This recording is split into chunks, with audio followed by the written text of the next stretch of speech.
morning, Wet Shavers, coffee lovers, and podcast listeners everywhere. It's Mark with GeorgeToon.com. It's time for another second cup.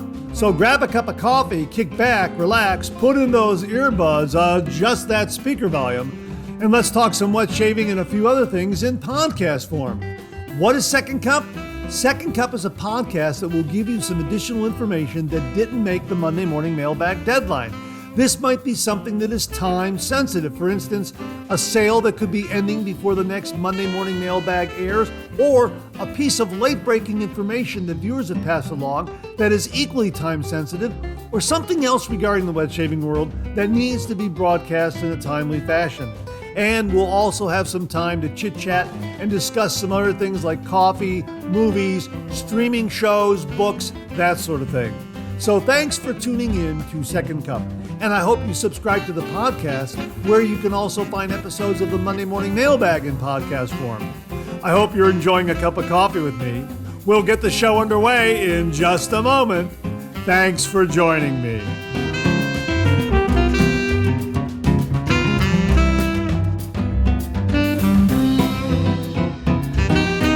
Well, good morning, everyone, and welcome to the November 17th, 2025 episode of Second Cup. Great to be with you. November 17th, Thanksgiving here in the United States, right around the corner. Before you know it, we'll all be gathering around the table to celebrate Thanksgiving and have a wonderful, wonderful meal with all of our family and friends. It's a great time. It's a great holiday here in the States, and I'm really looking forward to it. So allow me to wish you an early happy Thanksgiving. To everyone in the United States as we gear up for that really, really wonderful, wonderful holiday. I really, really enjoy it. Some great, great family memories from Thanksgivings that I enjoyed during my childhood, my young adulthood. Just great to get together with family. It really, really is. And it's great to get together with you this morning. I hope you're enjoying a cup of coffee with me.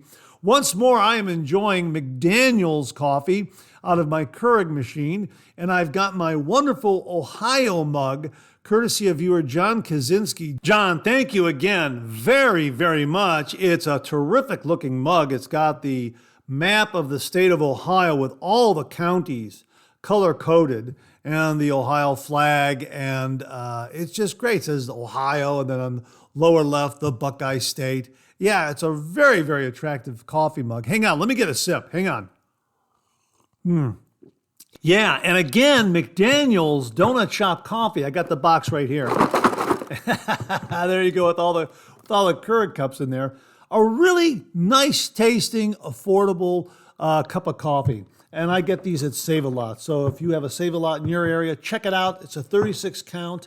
As we mentioned on this morning's Monday morning mailbag, less than $15 generally speaking, depending on what part of the country you're in. But it is a terrific, terrific coffee.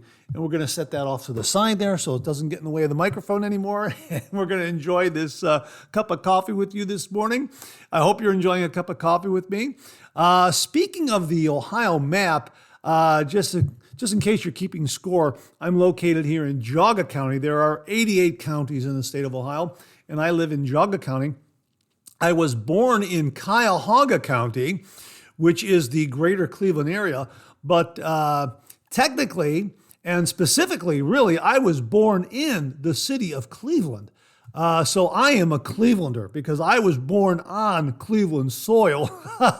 I know I have some friends who were not born in the actual city limits of Cleveland. They were born maybe in some of the eastern or western suburbs, or maybe a little bit down south from the city of Cleveland, within the Cuyahoga County borders, that sort of thing. But I was born right there in the city of Cleveland at Women's Hospital. And I just want to double check and make sure the location of Women's Hospital. And sure enough, Women's Hospital in Cleveland, Ohio, later known as Women's General Hospital, was located at East 22nd Street and Scoville Avenue near downtown Cleveland. It officially closed in 1984 after more than a century of service. How about that? Again, it was located at East 22nd Street and Scoville Avenue in Cleveland's central neighborhood. How about that? I was right there. I was born right there on Cleveland soil. The area was part of the city's medical corridor close to other hospitals and charitable institutions. It was founded in 1878 as the Women's and Children's Free Medical and Surgical Dispensary. It was incorporated in 1894 as Women's Hospital of Cleveland, later renamed Women's General Hospital. It was the only hospital in Cleveland founded entirely by women. How about that? Established by Dr. Kate Parsons and Dr. Myra K. Merrick, the first woman to practice medicine in Cleveland. How about that? That is really, that's very, very interesting. I never knew that, but that's where I was born, right there at Women's General Hospital at East 22nd and Scoville Avenue, right there in the heart of Cleveland, Ohio. So I am officially a Clevelander, just in case anyone wants to know. So I just thought I'd pass that little bit of information along to you because I was really kind of curious about that. And I remember my mother saying, "Oh yeah, you were born at Women's Hospital," and all my brothers were born there. And right there in the heart of Cleveland. So I am officially a Clevelander. I'm not someone who claims to be a Clevelander who maybe was born outside of those city limits and lived in the greater Cleveland area. I'm a Clevelander through and through. So it's official. I'm definitely a Clevelander. So wherever you hail from, it's great to be with you this morning. I hope you're enjoying a cup of coffee with me. Let's pay a few bills and we'll get the show underway in just a moment. Well, before we go any further, I want to remind you of the Great Nate Shave Bowl giveaway that we announced this morning on the Monday Morning Mailbag. So get up to the November 17th, 2025 episode of the Monday Morning Mailbag and enter there. All you have to do is subscribe to the channel, leave a comment below that video, and you'll be entered. Make sure you have an address that delivery services can deliver to. And it's open up to everyone around the world. It's open worldwide. So wherever you live in the world, whether it be Cleveland, Ohio, or around the corner, across the pond, wherever it may be, everyone is eligible. But you have to subscribe to the channel. You have to leave a comment below the November 17th, 2025 episode of the Monday Morning Mailbag. Leave a comment below that video. Have an address that can be delivered to, and you'll be entered. And the deadline to enter is going to be November 25th, 2025, sometime on November 25th, 2025. I'm not entirely sure what time that is, depending on my schedule. Probably closer to the evening, but the sooner you enter, the better. Now, I also forgot to mention in this morning's Monday Morning Mailbag that I am refraining from posting any replies. I don't want to have my name in the hopper so as to upset the final drawing, because with my name intermingled with all the others, it could probably create some issues with those winning names coming up and around when the computer selects them. So I will not be replying to any comments on this morning's Monday Morning Mailbag so as to not upset all the entries from viewers. But yeah, it's the Great Nate Shave Bowl giveaway. Viewer Nate Jackson very, very kindly and generously sent along 3 beautiful shaving bowls. So we're going to have 3 winners. So make sure to get up there and enter. Subscribe, leave a comment, and you'll be entered. Open to everyone around the world. Once more, the deadline is November 25th, 2025, sometime during that day, maybe closer to the evening, depending on my schedule, not sure yet, we will be selecting 3 lucky winners. So good luck to everyone, and a big thank you again to Nate Jackson for sponsoring this giveaway. Well, I just received this from viewer Colonel Mully. He has a wonderful blog called Mully Shaves. You got to check it out. It's located at mullyshaves.wordpress.com. It really is a terrific read and very, very informative and entertaining regarding the world of wet shaving. Anyhow, he writes, "Hi, Mark. You got another mention in my blog this week. This week I borrowed, quote, 'Let the razor do all the work, gentlemen,' unquote, with full credit, of course." Anyhow, I hope you like the post. Mully.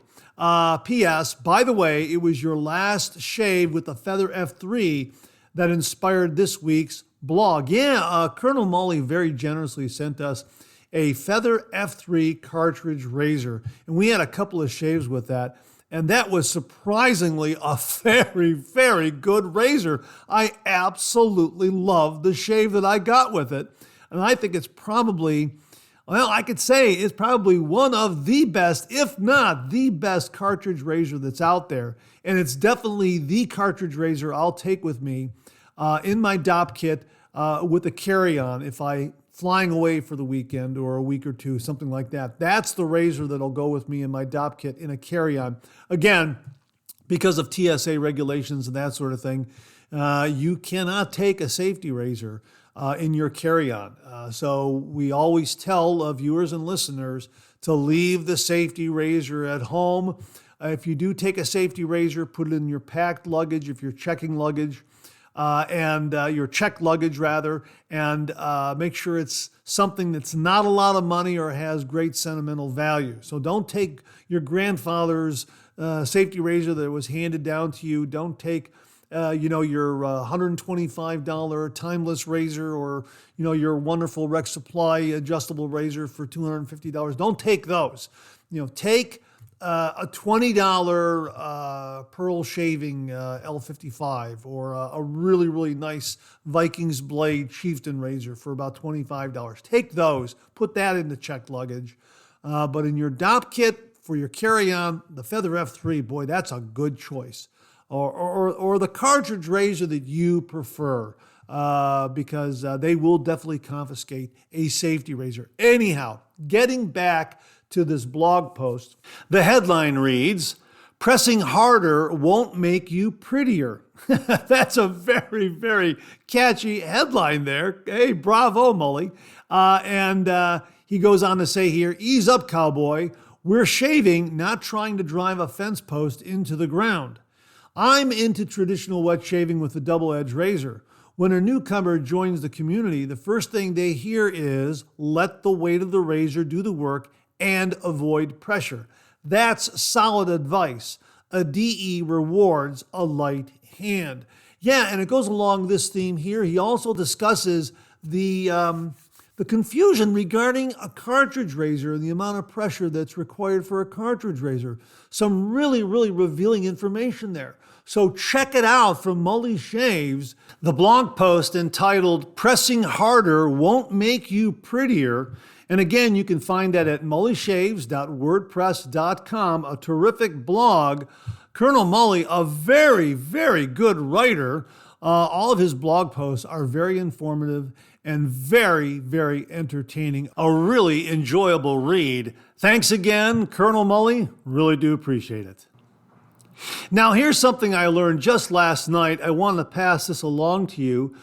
Because you're probably using a hand towel in your shave den to clean up after a shave, just like I do. When you see my shave reviews, you see that I've got a clean, fresh towel waiting for me right here. A nice white hand towel that I use to wipe off the remnant lather and clean off my face and dry off my face and that sort of thing. Those hand towels came from Sam's Club, and they're terrific.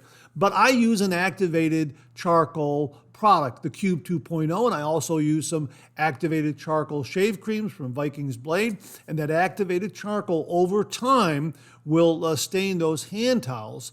And they're really not coming completely clean in the laundry. Now, here's a couple of things that I learned last night in wanting to clean out those hand towels. Get rid of those charcoal stains that have accumulated over time. The first thing is that after you use the hand towel and it becomes stained with a little bit of activated charcoal, whether from the Cube 2.0 or a shave cream or a shave soap, whatever it is, if you soak it in cold water immediately, that will break up the charcoal stain.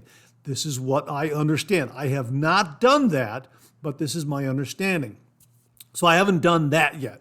But here's the second tip that I learned.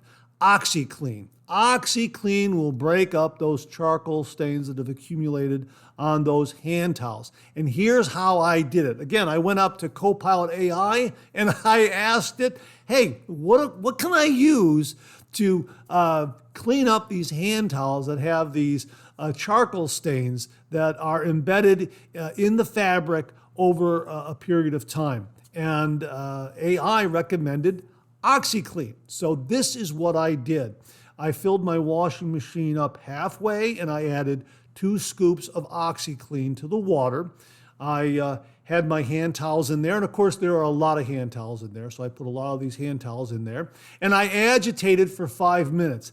Then, according to the instructions I received from AI, I let it sit for about 2.5 to 3 hours. Let it soak for about 2.5 to 3 hours.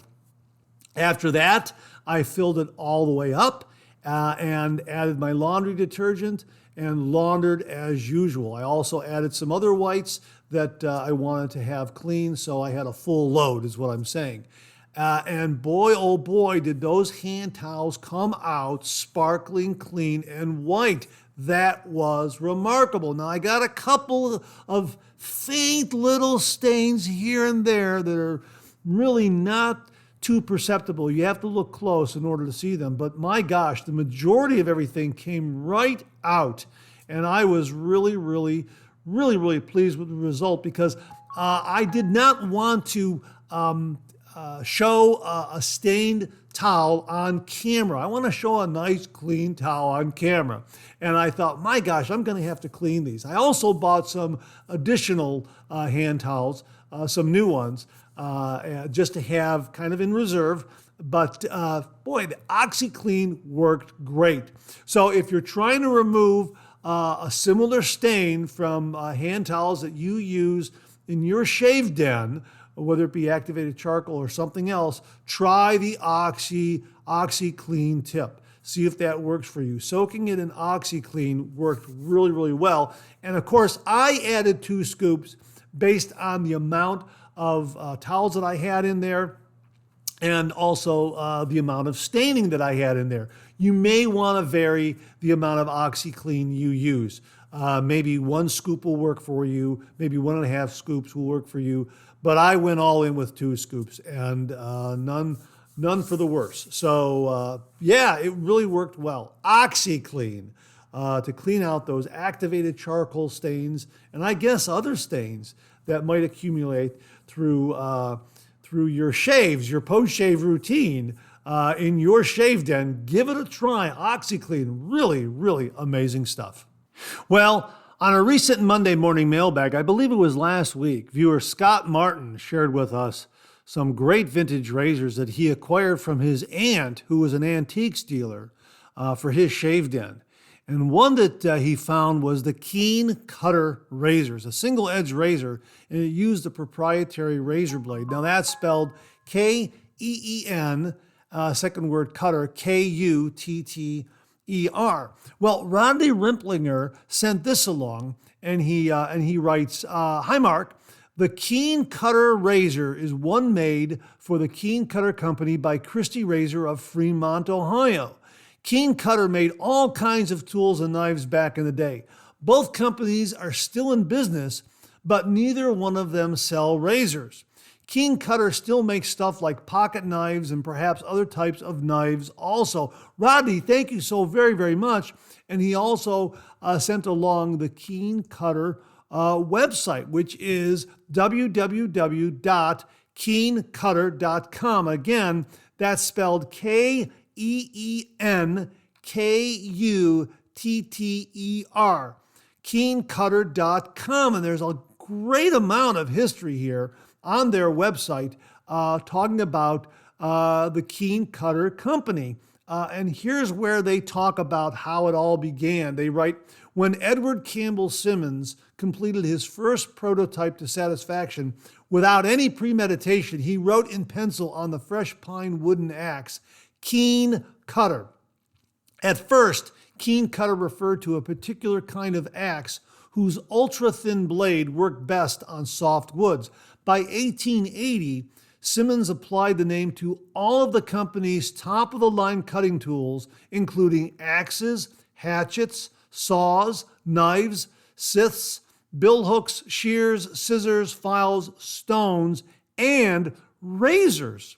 By 1900, the Keen Cutter catalog included every conceivable type of tool and hardware item needed by carpenters, mechanics, gardeners, farmers and handymen of any discipline. Now, all you got to do is go up to KeenCutter.com and you can read all about the history of this company, still in business, although it doesn't look like they're making razors. But if you want to contact them, their phone number is 847-285-6020. They're now owned by the Valtest Group, and their email is keencutter@valtest.group. So check it out, the Keen Cutter website, where you can learn all about the history of the Keen Cutter company, tools that they made, and everything else under the sun regarding Keen Cutter. Rodney, thanks again very, very much.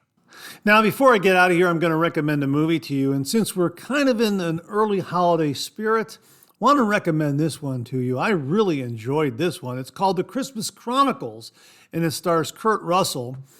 Here's what they have to say about it on Wikipedia.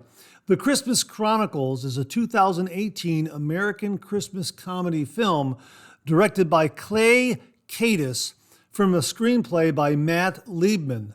The film stars Kurt Russell, Judah Lewis, Darby Camp, Lamorne Morris, Kimberly Williams Paisley, and Oliver Hudson. The plot follows two children, Kate and Teddy, who notice Santa Claus in their home and jump into his sleigh with his reindeer. However, they accidentally cause the sleigh to crash, and the presents are lost.